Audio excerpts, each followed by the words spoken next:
Removing your gel manicure safely is essential to prevent damage to your natural nails. Gel X nails offer a long-lasting alternative to acrylics, but require careful removal. Start by filing down the top coat and trimming the nail tips. Then, apply petroleum jelly around your cuticles for protection. Wrap acetone-soaked cotton balls in aluminum foil on each nail for 15 to 20 minutes. Afterward, scrape off the gel with a cuticle pusher or nail file, and if needed, soak your nails in a dish soap and oil solution to ease removal. Ensure to buff your nails and apply cuticle oil for hydration afterward.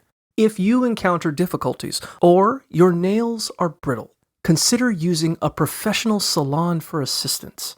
Remember that gel manicures typically lift after 2 to 3 weeks, so keep an eye on them for timely removal.